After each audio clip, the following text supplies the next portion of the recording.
অন্যের উপকার করা, কারোর ভালো করা, কাউকে সাহায্য করা, সেবা করা, দান করা, সুখে দুঃখে কারোর সাথে থাকা, এ হলো আমাদের জীবনের সবথেকে বড় কর্তব্য। এটাই আসল কর্তব্য। কিন্তু এটা কি সত্যি? না। কর্তব্যের জন্য অনেক সময় মানুষকে অনেক অনেক যন্ত্রণা ভোগ করতে হয়। এমন কিছু কর্তব্য থাকে যা পালনের জন্য মানুষকে এমন কিছু পথ দিয়ে যেতে হয় যেখানে কাঁটা আছে, দুঃখ আছে, যন্ত্রণা আছে, বিপদ আছে। সেটা পার করে তবে ও নিজের কর্তব্যকে পূর্ণ করতে পারে।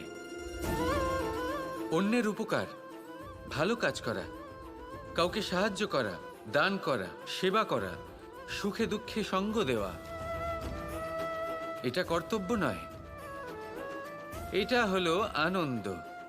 কারণ এতে আপনারই জীবন আরো সুখময় হবে, আপনি আরো সুখ পাবেন, আপনার স্বাস্থ্য আরো ভালো হবে, আপনি জীবনে আরো ভালো ভালো মানুষ পাবেন।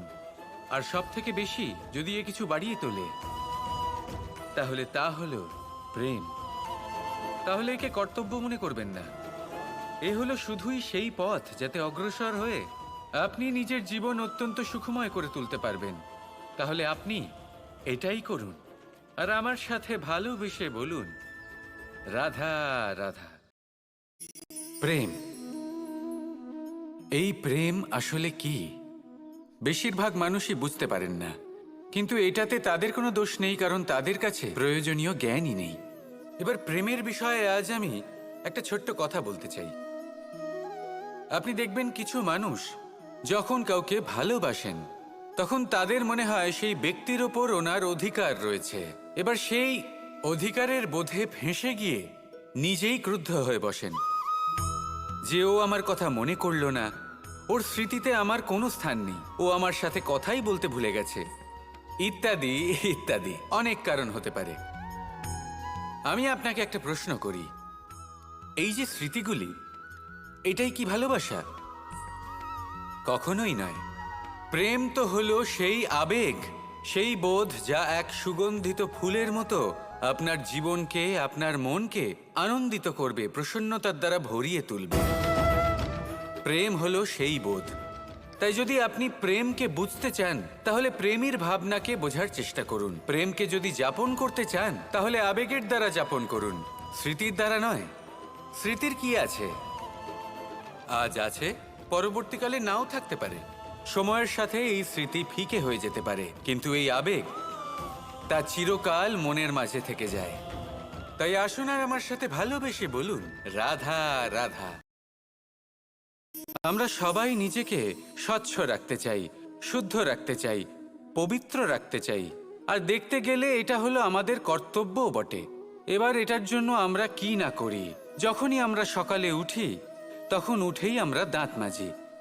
দিনে যখনই আমরা সময় পাই কিছু সুগন্ধি খাদ্য খাবার চেষ্টা করি যাতে আমাদের মুখ থেকে দুর্গন্ধ না আসে, বরং সুগন্ধ আসে। এই পা দুটো আমরা শুদ্ধ রাখার জন্য, পবিত্র রাখার জন্য যখনই আমরা বাড়ির বাইরে যাই পাদুকা পায়ে দিয়ে যাই, আর যখন ফিরে আসি আমরা জল দিয়ে পা ধুয়ে নিই। মনে রাখবেন, সেই ব্যক্তির মুখ হলো সব থেকে বেশি পবিত্র যে মুখ দিয়ে ঈশ্বরের নাম নেওয়া হয়, যার বাণী হলো অত্যন্ত শুভ, যা মানুষের পথ প্রদর্শন করে, যা মানুষকে শান্তি দেয়। যদি এই হৃদয়কে আপনি পবিত্র করতে চান তাহলে মানবতাকে বুঝতে হবে, মানুষের দুঃখগুলিকে বুঝতে হবে, তবেই এই হৃদয় পবিত্র হবে। এই পা দুটো যদি আপনি পবিত্র করতে চান তাহলে কোনো তীর্থস্থানে যান। ওখানে হয়তো আপনি জানেনও না যে কতজন সৎপুরুষ, কতজন মহাপুরুষ এসেছেন। তাদের চরণের ধুলো সেখানে পড়েছে যা আপনার চরণ শুদ্ধ করে তুলতে পারে। যদি এই হাতগুলি আপনি পবিত্র করতে চান তাহলে এই হাত দিয়ে শুভ কর্ম করুন, দান করতে শিখুন।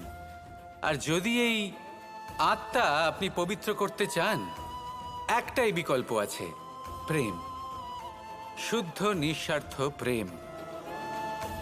এই প্রেম বিতরণ করতে থাকুন, আপনি শুদ্ধ থাকবেন, পবিত্র থাকবেন।